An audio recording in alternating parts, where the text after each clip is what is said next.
আসে সংস্কার। আর কৃষি সংস্কার, কৃষি সংস্কার আপনি দেশের প্রধান বিচারপতি এসকিসি নাকি বলে যে 1 মাস আগে বললো যে রায় পরিবর্তন করতে হবে, নাহলে 4 বছর দেওয়া যাবে না। রায় পরিবর্তন করবে কি হবে? সুপ্রিম আপিলের রায়, 7 জনের রায়, তাকে 4 বছর দেন। বলে আপনি ক্যান্সার রোগী, কয় না আমি ক্যান্সার না, আমি ভালো।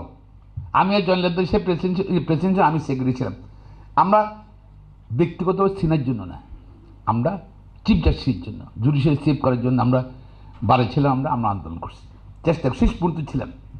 উনি বলে আমি অসুস্থ না, আমি ক্যান্সার না, না ক্যান্সার যাইতে বোঝাতে পারি।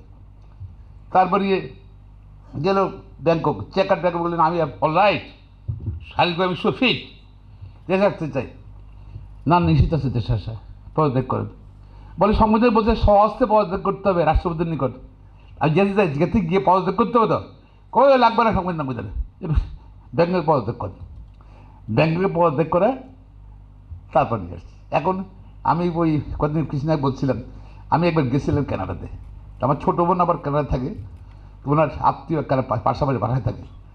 ওনার সঙ্গে পরে উনি টেলিফোন করলেন, গেলাম, যাই দেখতেছে এস কি সেনা সাহেব একটা বাসায় আছে, ছোট্ট একটা বাসা আছে পাশেই টরেন্টোতে, ওনার ওয়াইফ সবজি কাটতেছে, উনি বসে টেলিভিশন দেখছে, এই রিফিউজি লাইফ লিড করছে। যে দেশের প্রধান বিচারপতি রিফিউজি হয়ে যায় থাকে, সেটা কীভাবে আশা করেন আপনি? আরেকজন জেলে রাজ জালিয়াতির জন্য, 18 মাস পরে এসে রাখা ভয় ক্যাডার গভর্নমেন্টে নেই। তাহলে সরকার রাখার জন্য বা সরকারের বিয়ে দেওয়ার জন্য আমাদের জুডিশিয়ারি ব্যবহার হচ্ছে। এবং ধরুন এইখানে বাজার স্মল বাজার, ভেরি স্মল বাজার জুডিশিয়ারির জন্য। সংসদ কমিশন, ওনারা আসলে আইনের বই পড়েন, প্রয়োগ দেখেন না, কখনো অভিজ্ঞতা নাই। ওনার তো ডায়াগনোজ করার সময় বলতে হবে এই ঘটনা ঘটছে কত জুডিশিয়ারির ইতিহাসে। এগুলোর জন্য উনি যদি রিপোর্ট থাকতে, যদি সিনাকে কেন পদত্যাগ করলে এই জন্য তদন্ত করা উচিত, কিছু আছে নাই। উনারা বলে দিলেন যে কি জেলায় জেলায় বা ডিভিশনে হাইকোর্ট করতে হবে।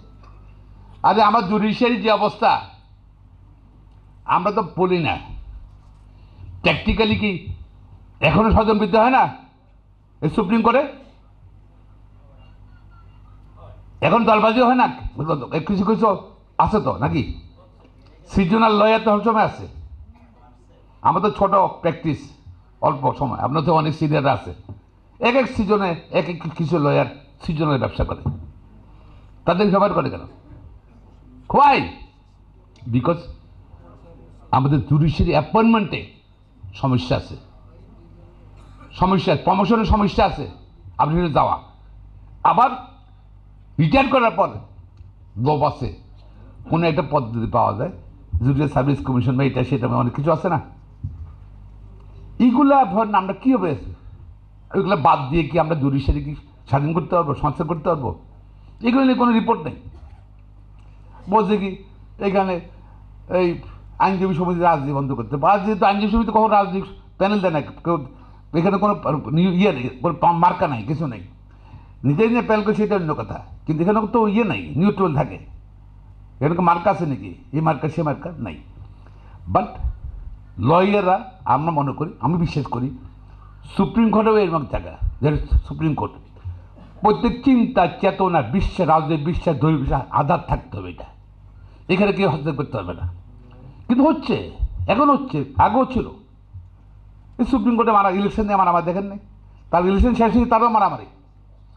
দ্যাট সুপ্রিম কোর্ট, এগুলো নিয়ে ওনার কোনো ফাইন্ডিং নেই সংস্কার কমিশনে। কী সংস্কার, যা থিওরিটিক্যাল। আমি মনে করি আমাদের প্রধান বিচারপতি যে আগে এগিয়েছেন জুডিশিয়াল সংস্কার দিয়ে স্বাধীন সচিবালয় করার জন্য, বিচারপতি সচিবালয় করার জন্য এবং স্বাধীন ব্যবস্থা করার জন্য, সেটা আইন করছে একটা কি, সেও আবার আইন নিয়ে অনেক বিতর্ক। এই যে এই বিচারক নিয়োগের নীতিমালায় এটা আইন করছে, এটা পরিপূর্ণ আইন নাই বলবো। তো আমি বললো যে শুধু এটা ছাড়া এই গভর্নমেন্টের সময়, এই সরকারের সময় কোনো অগ্রগতি হয় না জুডিশিয়ারিতে, কোনো অগ্রগতি নেই। যে এই জায়গায় সেই জায়গায় আছে। পলিটিক্যাল গভর্নমেন্ট আসবে, ওই একই রকম অবস্থা, তার ব্যবহার করবে ক্ষমতা থাকার জন্য বা ক্ষমতার থেকে বিদায় নেওয়ার জন্য।